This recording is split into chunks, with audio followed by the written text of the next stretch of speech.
Brad Tavares back here in the program. Elias Storaduru coming up here for him on July 7th. Jesus, July 7th, TUF yeah, 25 finale. There's so many damn fights coming up. It's hard for me to keep track of what's going on in the next couple of weeks. Yeah, it's crazy. You know what is crazy is that usually International Fight Week, they do the 3 cards. They do Thursday, Friday, and Saturday. This year, for whatever reason, they just did Friday and Saturday. So it's usually one more whole fight card that, is happening. Are you just getting done with practice right now? No, I'm on my way to get a massage. I completely forgot I had it. Luckily, my girlfriend reminded me, and I was like, Frank, I told Frank that we could do the interview tonight, and I was like, you know what? I'm gonna hit him up first and see if we can knock it out, and then go get my massage. It's not at one of those places on Spring Mountain, is it? Nah. For those of you at home that don't know, Spring Mountain in Las Vegas has a lot of massage parlors, but they're not massage parlors. They give a lot of happy endings at those places. So, do they really? I always see these places, and I'm wondering. I'm like, how does that place stay open? Because you just got to wait. How are they not rated by the cops yet? That's the real question. How the cops? Yeah. It's crazy. So let's talk about Elias now. He's pretty decent. I'm not gonna spank on him. He's pretty good. He always finds a way to win. Like I kind of look at it like, his style's not very good, his technique's not very good, but then he fights. You're like, well, it's not very good, but he's better than the guy in front of him. Like he's winning fights, I feel like he always has a really good game plan for the guy that's in front of him, and I think he sticks to it. I think you know what I honestly I look at him the same way because you would think. You look at him and he's not the fastest guy. He doesn't have the best striking or jiu-jitsu or wrestling. But at the end of the day, it's exactly what you said. He's a tough guy. I think his style is a little, I think he catches guys off guard a lot. He's a little awkward. His timing is different. But, I've seen in some of his fights places where I can capitalize and take advantage of. And I just know not to get. I think he catches a lot of guys into his game, which is he's very. The one thing I will say about him is he's very well conditioned athlete. He's always in great condition, but so am I. So that's not something I'm worried about. It's definitely his biggest attribute, but again, not something I'm really worried about. But when I look at it, I see him throwing a lot of volume. You see him throwing a lot of strikes.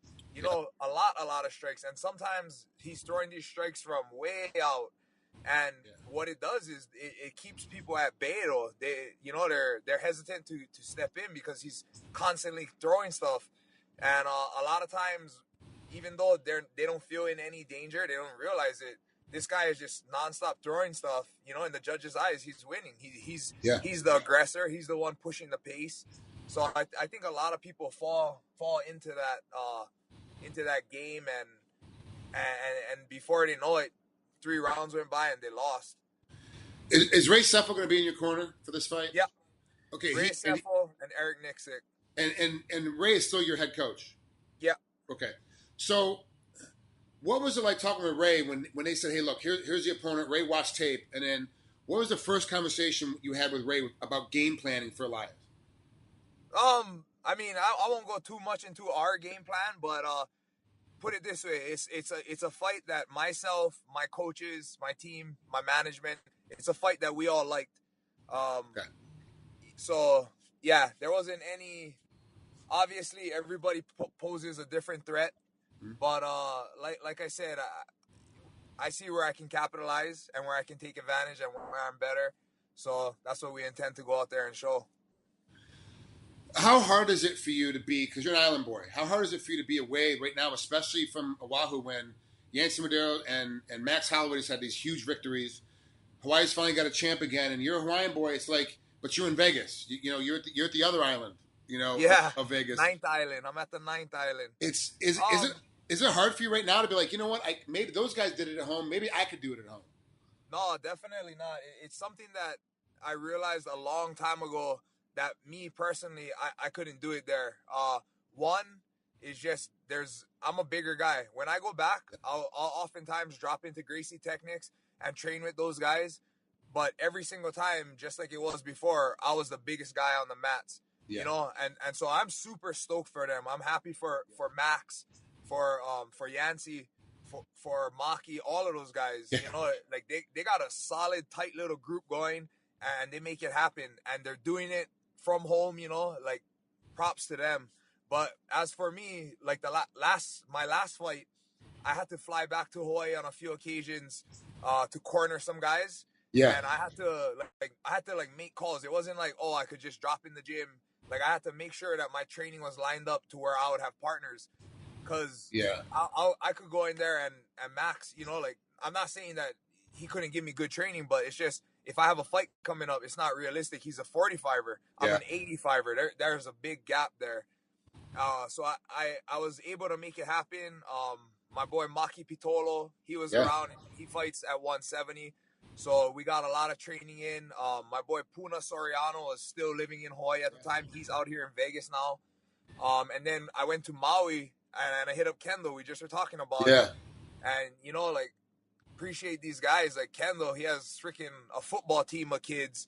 And he was able to get away. Yeah, he was able to get away and give me some good rounds. So, you know, I appreciate all these guys. But it's not just like it was back then.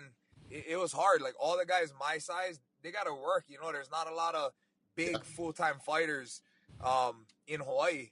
So it is what it is. I'm happy here in Vegas. I love my team. I love my coaches. And the one thing about Vegas is like you said, people call it the ninth island. So it's just an extension of home. You know, I don't have all my family up here and all my, you know, my friends that are back there and the beach. But other than that, you can get anything here. Local food, you can get poke, fish, whatever it is, they have it here. They even got 3 ABC stores now. Anything.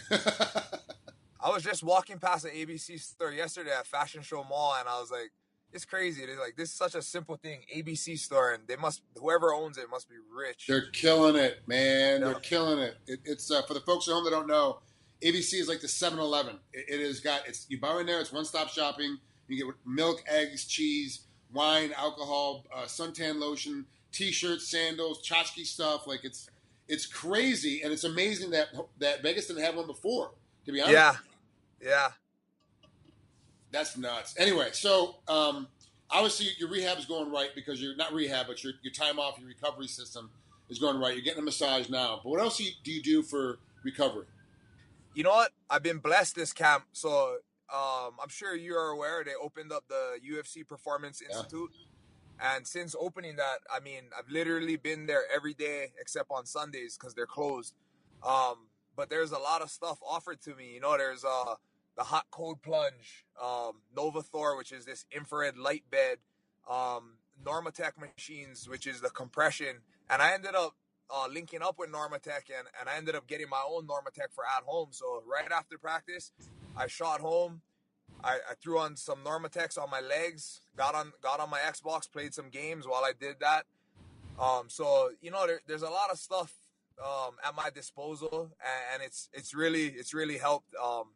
The UFC Performance Institute, you know, like I love that place. You know, I'm so happy that the UFC created that place, and I'm so happy that it's right here in my backyard in Vegas. It's brand new right now, but in like a year from now, I see a big influx of fighters. Fighters are kind of on the cusp. Yep. They're not really sure where to go. Like, well, hell, I might as well just go to the UFC. I might as well go to Vegas. UFC's there, and there's at least 5 or 6 different gyms I can be a part of. It's got to be a big deal. Like, it's going to be a really big deal. No, exactly. That was my thoughts exactly. I was like, this can only benefit us, not just because we get to use it, but it'll bring a lot more people here. Not even just, like, even if they don't end up moving here, people will come do their camps here, you know. You already know, you've lived here. Vegas is cheap, so it doesn't take much, you know, to put yourself up for 2 months or whatever it is. Yeah. There's a bunch of guys. In fact, right now, Kelvin Gastelum is out here doing his camp out here. Fabricio Verdum, you know, he just popped out here. Travis Brown is also out here, and I think, like you said, it's new now, but when people, you know, experience it, I think that it'll bring more people out here for sure. You're going to start bumping into a lot of your opponents. at these. Yeah, When yeah. he's sitting there in the crowd chamber, that's what's going to end up happening. You'd be like, oh, that's the guy I'm fighting, and you guys Yeah. will be right next to each other in the dining room eating. Yeah, so luckily for me right now, being that it's pretty much just the Vegas guys that are really working, because they have on staff